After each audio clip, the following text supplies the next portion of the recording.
See you, TMG.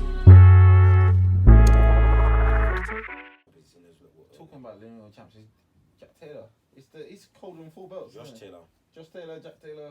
Should have lost Taylor. I think he's in a new champ of 140, maybe. He's got all 4 belts. He must have beat the man to beat the man. He should be, yeah. Is he 140? Yeah. That's it. That's a major issue. That's why people say they lost. So he felt like he was too small. Yeah. They say he felt too small. I mean, that could have been He it. felt too small. I mean, he took too much out of him to make the weight. Why is he bigger now? So he's 31 now. He's taking too much on him. Yeah, he's looking to go up to 147 immediately. He's gonna fight Crawford, isn't he? That's what they're trying to do, rematch at 147. But then Jack Carroll was saying, I've never fought that weight, so they're trying to do a catch rate at 143 or 144. They're gonna do a rematch. It's a waste of That's time. the only way they can do a rematch. It's a waste of time. No, it's not a waste of time. Josh Taylor needs to. It's a waste of time with Josh Taylor. Yes. It's not a waste of time. He said because he's 30, as you said, he's 31. So it's got years. It's got before. He needs to clean up that loss. It's not lost though.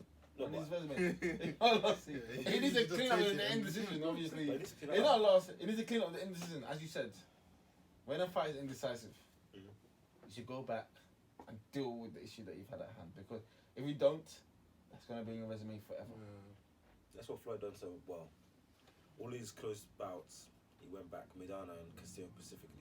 Medana's his closest fight. He lost one against in 2000s. Against a guy called Castillo. Castillo. That's the one I was very close. Arguably lost. I need to watch that one over again. I'll say, was his closest fight? Just you say he lost that fight. It was Castillo. I mean, I need to watch it over. I can't remember. It was very close. I mean, all I know is that Castillo outlanded him by bare. But like I said, you can get outlanded by 100 punches. But it's all about just, first of all, this is boxing. It's about reputation, plays a big part. If you're a big name, it's very hard for you to lose. You actually have to clearly lose. You have to be knocked out. You have to be there, not standing. Because they're homers. They're gonna be like, oh, this is the champion. We need to keep this guy the champion because he's a bigger name.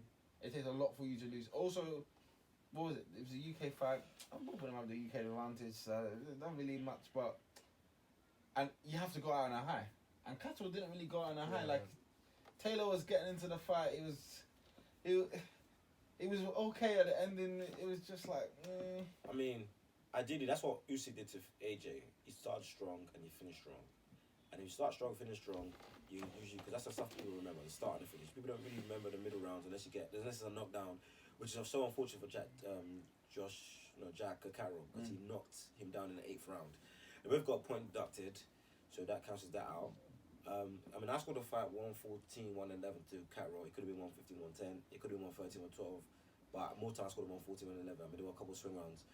But, I mean, I don't see... The absolute best you could have given Josh Taylor is 113, 112 if you wanted to. That's what they gave him. Did 114. They gave him 114, 12. 114, 111. That was the egregious one. But if you wanted Josh Taylor to win, like it appears they did, I mean, apparently, because I was watching a fallout of the fight interviews that Jack Carroll's been doing, he's gone on like a tour to plead his case, which as he should.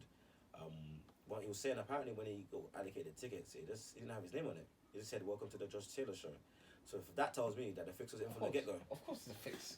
No, you didn't even say it's a fix. You didn't even say Josh Taylor versus Jack Carroll. Just said, "Welcome to the Josh Taylor show." But think about this. Taylor's the name. Yeah. Who cares about Carroll? He came as a guest. I didn't really know about He catched the party, which is good. He didn't do enough though. If he had done a knockdown in round 12, it would have been undeniable that he won. And I'm because you about 4 rounds. So I think he done enough. I mean, if he didn't have a knockdown, then I can understand. But he had a knockdown. I think he done enough. I mean, if you fight against a guy that's better than you, you're not going to dominate them for 12 rounds unless you're the next up and coming behemoth. I mean, which I don't think he is. I didn't know about him that much before, but obviously you do some research around the time of the fight and after the fight. I mean, Carl Frampton, top British world champion, said he's apparently the best guy he's ever seen in sparring. He sparred. Who's that? Carl Frampton. He's the best guy who's seen. Carl Frampton said Jack Cat was the best guy he's ever seen in sparring. He sparred Canelo. He sparred Floyd. Apparently Floyd used him as a guy when he was fighting Pacquiao. And he sparred Kell Brook, I believe, and Amir Khan. He sparred some real top guys. And if you're sparring these top guys and hold your own, it does lend itself for you to be a good fighter. And apparently, he's been held under wraps. No one really knew about him like myself. And he shocked the world. I mean, unfortunately, he didn't get the validation that he deserved. But he shocked the world for sure. He's a quality fighter. I do feel though that if you're trying to dethrone the king, you need to do a bit more in it. Like, You have to cut the you man's have head to- off. Yeah, you have to make it clear. Like, leave no doubt. I thought we made it clear. I don't know what else you guys wanted to If you do. dethrone a king, you have to bury him 12 feet under, I mean, cut his head off. The only thing you could have done I more, don't even. Don't let him get back Look up. up, yeah, fam. another knockdown or knockout or, you know, finish strong the later rounds, but there's only so much. I mean, that was probably the best fight he's ever going to fight in his career. Maybe, we'll see. There's only so much you can do. They'll fight out one foot.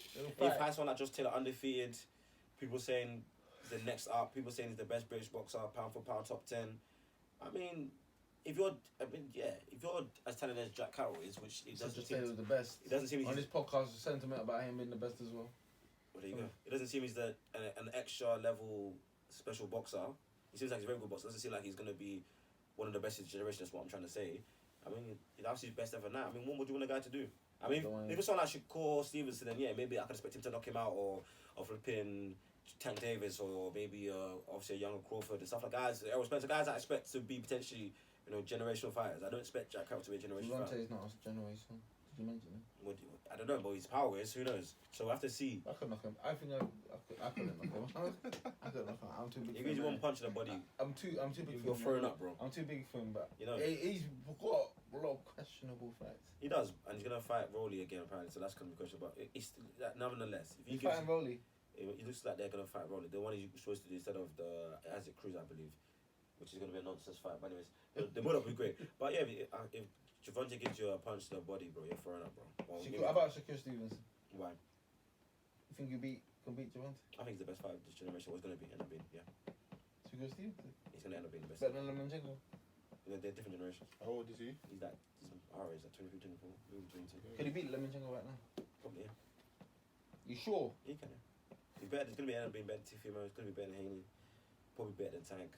I mean, So you say Shakur's the best? it was like I said a couple episodes, a few episodes. It's the best, yeah. Do you know I've been watching some? I'll be surprised if you I get. watched some Haney clips. I'm not that big a fan of Haney. Haney's good, but he's not as good as those guys. I'll be surprised if Shakur doesn't get at least 3 world championships in different weight divisions. I think he'd get between 3 and 5. How big can you fight at? So he's found out 130, I think. So 130 is what got belt. I think it's a 2-weight world championship. I think he's done 125, 128, or 127, 130 now. 135, 140, maybe 147. He'll top out as. I'm gonna remember the name and remember your claims here still. I said it, boy. Shakur Stevenson, look him up. Look how he's fight against Jamal Herron, world champion, tore him apart. So that's what I expect for him. He tore him apart, stopped him. That's TKO. the best way to. That's the best. Yeah, way. but Shakur is on a different trajectory to Jack. Shakur's here, Jack Catterall's. But that's what we're saying. Yeah, so then maybe you don't deserve to even hold those belts. Yeah, innit? if you just as you said, Why you does he said. beat him? Because it's just another It's step. unfortunate, you know. Everything's about, you know this. This is mellow man of. I look into the deeper meaning. Man, there's more to this. You know how sports are. They like to have a dominant figure. Sports are not good when anyone can beat everyone.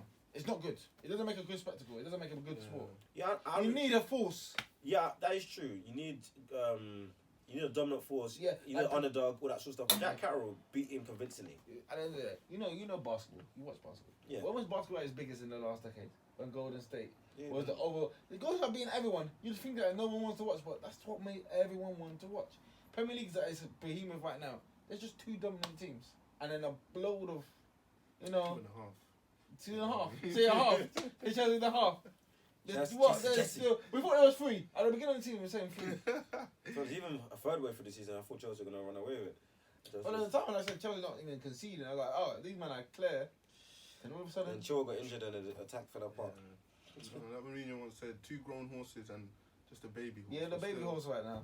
You're a baby horse Boring. out of this title race. Maybe next year you might want to be involved. But see, is it like we have the dominant team? Like as I said, when the sport's like that, it makes it a better sport. That's why Canelo's actually good for boxing because he's just so people watch it. They watch him because they want to watch him lose, or they want to watch him win. At the end of the day, they're watching. Same with Merv, yeah. It happened, yeah. I mean, yeah, I understand that wholeheartedly, for sure. But I just feel, I just know Josh got beat convincingly. It wasn't really close. But as you said, welcome to Just Taylor. So It is, unfortunately. Welcome to the Josh Taylor show. I mean, he got outlanded 120 to 173. So 120 to 73. Power punch is 81 to 57. Like I said before, that doesn't necessarily mean you're gonna lose the fight because you could win 4 rounds and the other guy could win 8 rounds. with those 4 rounds, you might outline him 15 to 10, 15 to, but outline him by 15 punches, and then those 8 rounds he wins, he might outline you by 1. Obviously, 15 times 4, 60, 1 times 8, 8, you know what I mean? You're already at disadvantage. But it's sad. He was trying to petition to get the decision overturned. That was never going to happen. Do you think a big business is going to say, oh, Thursday evening, you know what, we've overturned the decision? Because there you have to, that means you're admitting. you made a mistake. Oh yeah, we just overturned the decision, Catterall's the winner. That's the dumbest thing you ever thought in his life. How that ever happened? You're trying to be the difference maker. Who the heck's going to allow that to happen? No, but would you turn it over? It means a lot more, innit, for a boxer when the decision goes against you. Because you're not fighting again for God knows when. 3, 4, 5, and then it's like now, everything that you put in has now just been What taken happened to away boxing, the worst thing that ever happened to boxing is that, being so important. Oh, yeah. That's the detrimental side of his legacy. But yeah, what Ali said is pertinent, is correct. I mean, someone else touching as well. When you lose, the detrimental effects of you losing are way bigger than any other sport. Do you know what should they do? We should give them a whole day to make the decision. No, they need to get that decision right. What they Give should everyone do. a fair shake. So this is my idea to solve it. What they should do, obviously, if it's not a knockout or the referee hasn't stopped it, they should wait a day, give us some time to watch on the video, see how it goes. They come back to the arena and then announce the decision. Or maybe get the judges to explain. How hard is it? It's hard to judge in real time. Give them time. If you want them to get the decision, let them watch a couple. Give them 10 minutes. Give them 20 minutes to do it. That's not a bad shot. Just call it a draw for now. We'll come back with a decision in 30 minutes. Again, that's the downside of actually football VAR, because when someone scores and they do the VAR stuff, but that's what people want. The excitement of the celebration is gone. But you said you want things that everyone wants. But obviously, in like not a day, you can actually in the ring, maybe 5-10 minutes, actually just review the fight. But people don't want to watch that. No, at least just if it's not that clear, go for a draw. Let's get a rematch. Yeah. There's no point. It's too objective for you to now give it to a side. Boxing has the scoring system of boxing is different for every single judge. Like, obviously, okay, what do you count as a winning round? Who's been more dominant? Is it dependent on the amount of strikes? Is it dependent on how effective a strike is? Like, it's so subjective. They need to make it less subjective, more objective. They need to clarify. So you're gonna put rules. Then if you put rules, you lose the beautiful science. If it just becomes how many hits do you get in, just change those. No, but into that criteria, like it'd be like, okay, who lands a more effective punch, which is it's supposed to be. But then how do you know what's a more effective? Different weight governing bodies have different rules. Like WBC and I think WBA, they have different rules to each other. And IBF, it's slightly different. Yeah, you could do it like this. Who lands more effective punches? How do you clarify what effective punches? As in clean punches, so hooks, power punches, hooks, uppercuts, stuff like that, straights are more effective than jabs.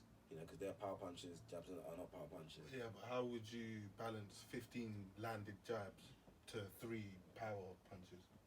It's like, it's so objective that if you don't have a clear winner, I just feel like, because there's times where it goes all the way through all rounds, and everybody knows this guy won. Like, it's clear somebody's won here. But where it's a bit ambiguous when it's a split decision, I don't know. I just feel like just call it a draw. Let's get the rematch going. Because right now, most of the rematches, you get rematches when somebody's lost and they want to avenge themselves, and that. You get a rematch and avenge yourself. Come with that power. Like, what was the guy we saw? Yard and Arthur. Like, Yard came with that vengeance in his bones. Yeah, come with that vengeance. Yeah. Have that in your bones. Sometimes it's good to lose. Sometimes it's good to build yourself up. Stop thinking about it doesn't make you greater, because if everyone ends with doesn't really, the effectiveness of it doesn't mean anything anymore. Think about how many people in the next generation are going to have zeros next to their names of losses. There's going to be so many, it's just going to be ineffective. Like, think about it, Kozaki didn't lose. Ward didn't lose. I think eventually it'll flip again, because people start to forget more about Floyd and his impact, because everything gets washed away over time. Floyd didn't lose. How many undefeated boxers are there now? Is that 3 or 4 or 5? That's the thing, but things are cyclical. So we'll come back to the time where everyone's fighting everyone, because eventually this model's gonna collapse. People are not gonna make enough money, or there's not enough good fights, and people are gonna be like, blah blah blah. Let's go back to everyone fighting everyone. Who cares about let's maximize the revenue, give the fans what they want. It probably won't happen. Maybe not next generation, but generation after next for sure. That's what Spencer and Crawford are gonna delay this fight. No, Spencer and Crawford should fight end of the year if they both win. That's if Crawford fights again. That's not my fault. He should. There's no one else to fight. Because Spencer have 3 belts. Crawford's the only guy with the belt. Crawford is now a free agent. There's literally no one else to fight. I swear he's too busy thinking about Bob Arum. There's even Furman said he's too busy thinking about Bob Arum, isn't it? the only other guy potentially they could fight is Finn, but that's not it, man. I mean, the other guy that would have made sense to them, especially commercially, would have been Pacquiao. But Pacquiao's out of the picture now. Unless they go up in weight. Taylor will go up. After that, wants to fight Taylor. yeah, he might fight Taylor in the interim. But after that performance, because people are saying he could beat Taylor, or Taylor could beat him or give him a good fight. But after the interim, you know. The funny thing, you know how boxing is. I reckon that Taylor will give him a very good fight. He could. I mean, Taylor could, even after that, Taylor could still give him a very good fight. Because Taylor will be so hyped up and up for it, and he'll be trained, motivated. I mean, that's probably why, part of the reason why Taylor didn't perform as well. Maybe underestimated Jack Catterall, the weight issues, overlooking him, looking at Crawford Spence, and he got punished. There's nothing more dangerous than a wounded lion.